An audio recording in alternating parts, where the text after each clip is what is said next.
What is this symbol?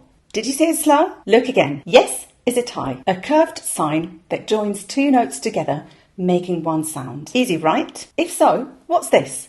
A tie or a slur? And is this correct? All these doubts seem little and not so important, but in the end, they affect your playing, your confidence, and your theory knowledge. In this video, I'll show you how ties actually work, why they look the way they are, and how to count them confidently. A tie is a small symbol that joins two notes and make one longer sound made up of the two values stuck together. We can tie any value. So for example, we can have a minim plus a quaver or a semibreve plus a semiquaver. Crazy, right? Sometimes the effect of a tie is the same of that of a dotted note. For example, if we tie a minim and a crotchet, we have the same effect of a dotted minim. But why should we use a tie or a dotted minim? Can we select them randomly? The answer is no. It depends. Sometimes. Well, probably the answer is it depends. Ties can be very useful, for example, when we have to make a sound longer than a bar or a long sound that goes across two bars. So for example, in this case, a dotted minim would be impossible to use because there's no space in the bar. If we used a dotted minim, the bar would be wrong because we go over the 4 crotchets allowed. So in this case, we have to use a tie. But in this other example, we should not use a tie because a dotted minim would be easier, quicker, and will save us time, ink, money, and will make everything more clear and neat, easy to read. So it's more practical sometimes to use dotted notes. But can we tie any note? No. We can tie any value together. Also, the shorter ones first and then the longer ones afterwards. For example, we can tie a quaver and a minim. In this case, for example, yes, we can. But a tie can only be put above two notes that are the exact same pitch, meaning that they have the same name and they are written on the same line or space. So for example, a tie between two notes distant an octave from one another is not possible. Why? Because it's two different sounds. Remember that ties create new rhythms, and this is the important part. Ties create new rhythms. So if we make a longer sound, da, or if we have two different sounds, da, da, that makes a difference in the rhythm. Everything that affects rhythm must be a tie. Otherwise, they are slurs. Because slurs can join several notes, even all the notes of a piece. It happened in music, yes, it does exist. A tie as long as a piece of many pages long.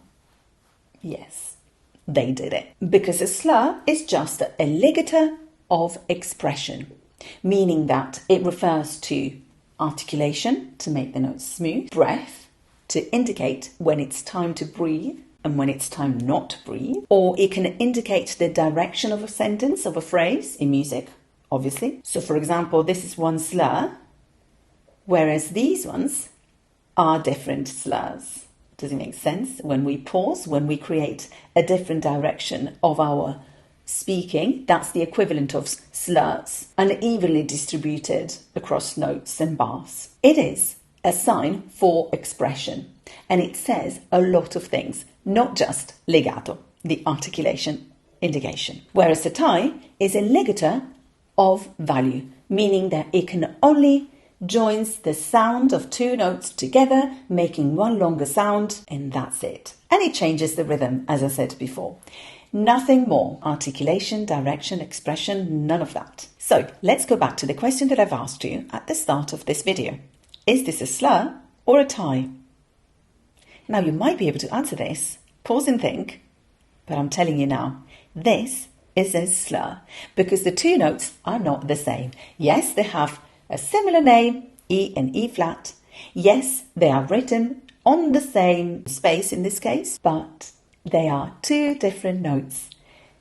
In the violin, you will have two different positions. On the piano, two different keys. It means that they would be two different people. Anna, Annabelle, two different people. Can we tie several notes together? For example, if we want to make a sound as long as 4 bars, can we just put a long tie that goes over all the 4 notes and create one longer sound? Do you know this? Shall I tell you? Okay, I will. The answer is No, this would be a slur. If you want to make a sound as long as 4 notes that go across 4 different bars, you have to use one tie each time. A tie between the first and second and third and fourth. In this case, the sound would be as long as 4 bars without repeating it several times by using different ties. Can you have 10 ties in a row? Yes. You can. If you need to make a very long sound, for example, in orchestral music, yes, it is possible to have it, absolutely. Actually, it happens more often than we think. But in piano music, of course, it doesn't happen very often because longer sounds on a piano are more complicated to do. So we can have multiple ties, one after another. But can we have multiple slurs? Yes, of course we can. Slurs relate to articulation, breath, direction, expression in general. You would need to think about what they really mean, depending on where you find them. But yes, they can relate to a group of notes, and then a bigger group of notes, and then a bigger group of notes. So you can have 2, 3, or 4 slurs at the same time. Yes. It is very much possible. And can we tie rests? Think about it for a second. What do you make of this bar, for example? Do you think that that is correct? If I want to make a rest as long as 2 bars, for example, should I use a tie?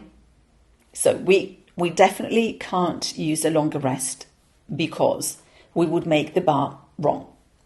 But how about this? Can we do it? The answer is no. Well, in theory, yes, but what's the point? Silence has nothing to do with rhythm unless it's combined with notes. So rests and notes create a specific rhythm. But if we have just a long rest that goes through 2 bars, what's the point in joining them when we just have to be silent for 2 bars? And no rhythm would be affected. So remember this massive tip. Is the rhythm affected by this symbol? If the answer is yes, that would be a tie. If the answer is no, that is a slur. There is also another very nerd way of understanding whether a tie is a tie or a slur, because they do look slightly different on paper, on printed scores. But I'm not going there at all. And finally, here's my question. Are these bars correct? Or is one of them wrong? The answer is in the PDF that you can download for free. So click the link below or on the card up here. Get the PDF, revise ties, and if you want, you can also improve your knowledge about time signatures, grouping and counting through this ebook. And you can watch this video as well. I'll see you there.